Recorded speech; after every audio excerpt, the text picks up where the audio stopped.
So friends, 10 counts of criminal contempt of court for Donald Trump. And yet, still no actual accountability. Equal application of the rule of law. Let's talk about that, because justice matters.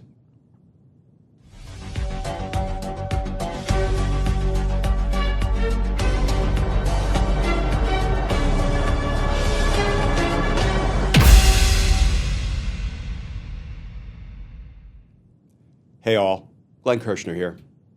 So friends, Judge Juan Merchan, the judge presiding over Donald Trump's New York State Court criminal prosecution for trying to interfere in the 2016 presidential election, Judge Merchan just found Donald Trump guilty beyond a reasonable doubt of a 10th count of criminal contempt of court. 10 counts. And for this latest violation of New York state law, Judge Merchan imposed another $1,000 fine. Not 30 days in jail, as the law allows, not a week in jail, not a day in jail, not a minute in jail. Another $1,000 fine. You realize, friends, that given that Trump now has 10 criminal convictions for contempt of court, he could be in jail for up to 300 days, but he hasn't been ordered into confinement for even 1 minute. Not yet. Let's start with the new reporting. This from NBC News. Headline: Judge finds Trump further violated gag order and again threatens him with jail if necessary. If necessary. You know, that would be like a doctor saying, well, the patient has stopped breathing and his heart has stopped, so I may administer CPR if necessary. Or maybe the fireman coming upon a burning house and saying, well, your house seems to be on fire. Perhaps I will douse it with water if necessary. Yes, that's all my editorial addition. If necessary. The article begins, Judge Juan Merchan on Monday again cited former President Donald Trump for violating the gag order he imposed and warned he could face jail time, if necessary, for continuing to ignore it. Judge Merchan previously found that Trump had violated the gag order in 9 other instances and fined him $9,000. In issuing that decision, Merchan warned Trump that continued violations of the order could result in incarceration. On Monday, the judge fined him an additional $1,000 for an additional violation and repeated his warning that he could face jail time. Quote, it appears that the $1,000 fines are not serving as a deterrent, Merchan said. Quote, the last thing I want to do is to put you in jail, he added. You are the former president of the United States and possibly the next president as well. Quote, there are many reasons why incarceration is truly a last resort for you, he continued, adding that taking that step would be disruptive to the proceedings.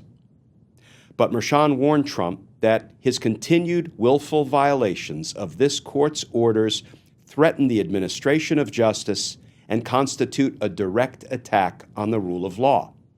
I cannot allow that to continue. Merchan also said that if the offending statement had been posted to Trump's Truth Social account or his official campaign website, it must be removed by 2:15 p.m. Merchan ruled Monday that Trump's comments in an interview last month that the jury was picked so fast and was 95% Democrats violated the gag order. The order prohibits Trump from discussing the jury or witnesses with the intent to influence their decisions or testimony. Quote, in doing so, defendant Trump not only called into question the integrity and therefore the legitimacy of these proceedings, but again raised the specter of fear for the safety of the jurors and of their loved ones, Merchan wrote. Where to start, friends? Should we start with Judge Merchan telling Donald Trump that what he's doing is calling the integrity and the legitimacy of the trial proceedings into question, but imposing no meaningful sanctions or penalties on Donald Trump for doing so? Or should we start with Judge Merchan telling Donald Trump that he is injecting fear into the process and he is endangering the safety of the jurors, but imposing no meaningful sanctions or punishments on Donald Trump for doing so? Or maybe we should start with the judge saying he doesn't really want to punish or sanction Donald Trump because of Donald Trump's status, his position of privilege. Here's what Judge Merchan said. The last thing I want to do is put you in jail. You are the former president of the United States and possibly the next president as well. So the last thing I want to do is apply the law equally to you, given your status, your privilege, your power, your position. Oh, anybody else before me, sure. They're going to jail for 30 days, maybe 300 days for 10 counts of criminal contempt, but not you, sir. It's the last thing I want to do to somebody of your status and stature. You know, friends, the only thing left to be decided is whether, when Donald Trump violates the court's order again, when he commits the 11th count of criminal contempt of court, will we see the resurgence of the rule of law, or will we see the rule of law just sort of, draw its final breath? Will we see the death of the rule of law? I'm hoping for the resurgence of the rule of law, and I will bet my full buck that you are too.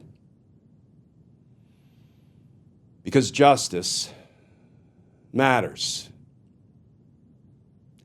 As always, friends, please stay safe, please stay tuned, and I look forward to talking with you all again tomorrow.